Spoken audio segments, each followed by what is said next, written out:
안녕하세요. 하루 필수 말씀 충전 하필 큐티 조정환입니다. 오늘 함께 나눌 하나님 말씀은 사사기 9장 46절에서 57절까지 말씀입니다.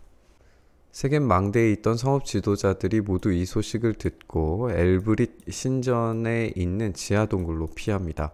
이 엘브릿이라고 하는 곳이 이제 우리가 전에 살펴봤던 바알브릿이랑 이제 동일한 장소로 보는 게 적절해 보이는 것 같아요. 이제 뭐 여러 가지 의견들이 있을 수는 있겠는데, 이 엘이라고 하는 것이 이제 하나님, 주인이라고 하는 그런 뜻이거든요.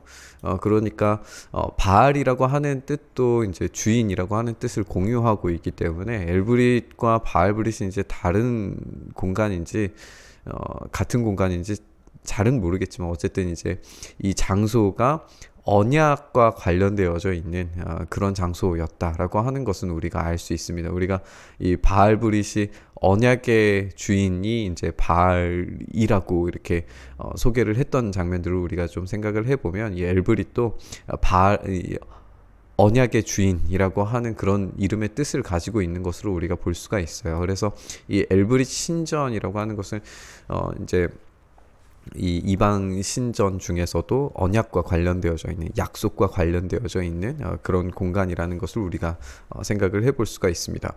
그렇게 생각해 보면 이곳이 굉장히 이제 역설적인 공간이 되겠죠. 왜냐하면 세겜 사람들과 아비멜렉이 굉장히 이제 끈끈한 유대 관계를 가질 것으로 그렇게 생각을 했는데, 오히려 서로의 관계가 망쳐지고 서로가 이제 신뢰하지 못하는 그런 장면을 통해서 이 엘브릿, 바알브릿이든지 엘브릿이든지 언약의 주인이 결코 언약을 지킬 수 없는 신들임을 이제 보여주는 그런 역설적인 공간인 것 같아요. 아비멜렉은 세겜 망대에 있던 사람들이 모두 지하 동굴에 모여 있다는 소식을 들었어요. 아비멜렉은 군대를 모두 이끌고 살몬산으로 올라갑니다.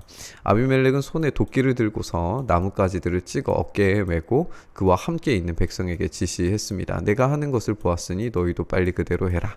그래서 저마다 나뭇가지들을 찍어가지고 아비멜렉을 따라가서 지하 동굴 앞에 나무를 쌓아놓고 그 지하 동굴에 있는 사람들 쪽으로 불을 질렀습니다. 그러니까 동굴 입구 앞에서 불을 지르게 되니까 그 안에 있는 사람들은 뭐 질식해서 죽을 수밖에 없는 그런 상황인 거죠. 그래서 세겜 망대에 있던 성읍 사람들이 모두 죽었는데, 죽은 남녀가 1000명쯤 되었다라고 이렇게 굉장히 잔인하게 세겜 사람들을 죽이는 그런 모습을 보게 됩니다. 그러니까 이 사실상 이제 세겜 사람들과 아비멜렉이 언약 관계에서 주인과 그리고 종의 관계, 뭐 책임져주는 그런 관계를 설정했었을 텐데, 이 엘브릿 언약의 신의 신전에 들어가가지고 결국에는 그 언약이 깨어진 상태에서 죽음을 맞이하게 되는 이런 비극을 지금 보게 되는 거죠. 그 뒤에 아비멜렉은 데베스로 갔어요. 그는 데베스에 진을 치고 그곳을 점령을 합니다. 그런데 성읍 안에는 견고한 망대가 하나 있었어요. 남녀 할 것 없이 온 성읍 사람들이 그곳으로 도망을 해서 성문을 걸어 잠그고 망대 꼭대기로 올라가게 됩니다. 아비멜렉은 그 망대에 이르러서 공격에 나섰고 망대의 문에 바짝 다가서서 불을 지르려고 했어요.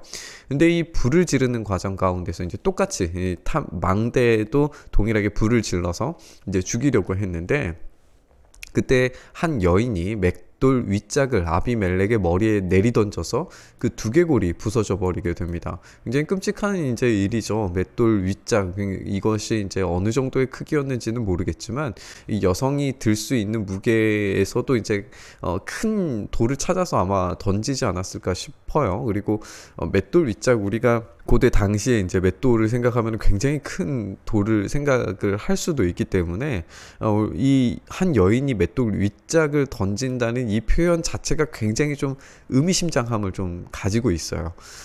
우리가 이제 함께 또 계속 나누겠지만, 이 아비멜렉이 자기의 형제들을 바위 위에서 죽였잖아요. 그렇기 때문에 맷돌 윗짝으로 죽였다라고 하는 이 표현 자체가 실제적으로 맷돌 윗짝, 그리고 이 연결되어지는 바위, 이런 것들과 연결이 되면 굉장히 이제 눈에는 눈, 이에는 이의 복수를 우리가 보게 되는 그런 장면으로도 우리가 읽어볼 수가 있습니다. 아비멜렉은 자기의 무기를 들고 다니는 젊은 병사를 급히 불러서 그에게 지시를 합니다. 내 칼을 뽑아서 나를 죽여라. 사람들이 나를 두고 여인이 그를 죽였다는 말을 할까 두렵다 라고 그렇게 이야기를 하면서 젊은 병사가 아비멜렉을 찌르니 그가 죽게 됩니다. 굉장히 비극적인 죽음이에요. 복수를 위해서 그리고 정복을 위해서 이제 전쟁을 서슴지 않았더니 아비멜렉이 결국에는 한 여인에 의해서 죽임을 당하게 되는 그런 비극입니다. 이스라엘 사람들은 아비멜렉이 죽은 것을 보고 저마다 자기가 사는 곳으로 다시 돌아가 버려요. 하나님은 아비멜렉에게 자기 형제 70명을 죽여 자기 아버지에게 저지른 죄의 값을 이렇게 갚으셨고 또 세겜 사람들의 죄악도 그들에게 모두 갚으셨다라고 이렇게 정리를 합니다. 그러니까 지금 이 모든 사건을 움직여가는 실제적인 주인은 하나님이세요. 하나님이 아비멜렉에게 그리고 세겜 사람들에게 그 죄악을 죄의 값을 모두 다 갚으시는 장면으로 사사기는 읽어가고 있습니다. 여룻바알의 아들 요담의 저주가 이렇게 그들에게 그대로 이루어졌다라고 이야기를 하면서 하나님께서 이 모든 일들 가운데에서 이 고통에 차 있는 호소에 대해서 응답하시고 그것을 일하시고 복수하시고 죄를 갚으시고 정결하게 하시는 그런 과정들을 지금 하시는 걸 우리가 보게 되는 거예요. 사사시대가 암흑의 시대였다라고 이야기하지만 사실상 여전히 하나님께서 다스리고 계시는 시대라는 것을 우리가 이 장면에서도 분명하게 볼 수 있는 것 같습니다. 맷돌 윗짝에 맞아 죽은 아비멜렉의 마지막은 눈에는 눈, 이에는 이라는 이 법이 하나님을 통해서 어떻게 이루어지는지 우리가 볼 수 있게 됩니다. 아비멜렉은 형제 70명을 한 바위 위에서 죽였고 자신은 한 돌에 맞아 죽습니다. 그는 배신자를 처단하는 일에 있어서 열심을 다했지만 자신이 하나님을 배신한 배신자임을 깨닫지 못한 거죠. 결국에 세겜 사람들도 아비멜렉도 자신들이 왕이 되고 힘을 가지려다가 이 심판에 떨어지고 말았습니다. 그들이 섬기려고 했던 그 언약의 신, 약속의 신은 아무런 힘도 아무런 기능도 할 수가 없었어요. 오늘 본문에서 이 모든 일들의 주체가 하나님이심을 분명하게 하고 있는 걸 우리가 보게 되는데 이 하나님은 요담의 억울함을 들으셨고 그것을 갚아주십니다. 아비멜렉의 악이 오히려 하나님의 심판의 도구로 사용된 것을 우리가 보게 되는 거예요. 우리는 종종 하나님께서 악을 방치하시거나 제어하지 못하신다라고 생각을 할 때가 많은 것 같아요. 그런데 그건 오해입니다.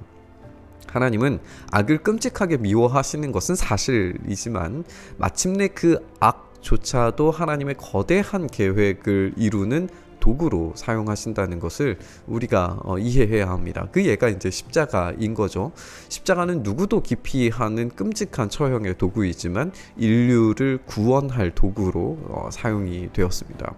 오늘 우리의 삶에 악이 다가온다라고 해서 하나님께서 방관하거나 내버려 두신다라고 생각해서는 안 됩니다. 오히려 요담처럼 적극적으로 억울함과 아픔으로 호소해야 돼요.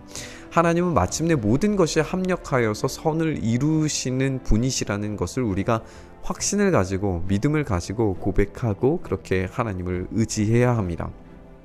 오늘 우리의 아픔과 고통을 바꾸셔서 선한 것으로 만드실 주님을 우리가 기대했으면 좋겠습니다.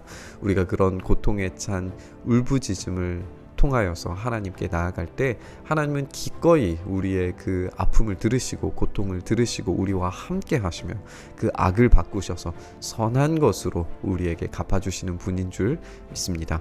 오늘 이 말씀 묵상하면서 악을 선으로 바꾸시는 하나님을 우리가 기대하며 여전히 우리 가운데에서 우리의 아픔과 고통 가운데서도 일하고 계시는 하나님을 우리가 확신 있게 믿음으로 고백하며 나아가는 시간 될 수 있기를 소망합니다. 주님, 그렇습니다. 우리의 삶에 악한 것들이 우리의 삶을 붙잡아도 붙들어도 선하신 주님께서 언제든지 그것을 합력하여 선을 이루시는 분이심을 우리가 믿음과 확신을 가지고 고백함으로 나아갑니다. 주님, 오늘 우리의 삶이 그 아픔과 절망에 있더라도 이것을 바꾸어 선한 것으로 만드시는 바꾸시는 하나님을 온전히 경험할 수 있도록 주여 역사하여 주시옵소서. 그렇게 오늘의 삶을 붙드시고 인도하시기를 간절히 소망하며 우리 주님 예수 그리스도의 이름으로 기도드리옵나이다. 아멘.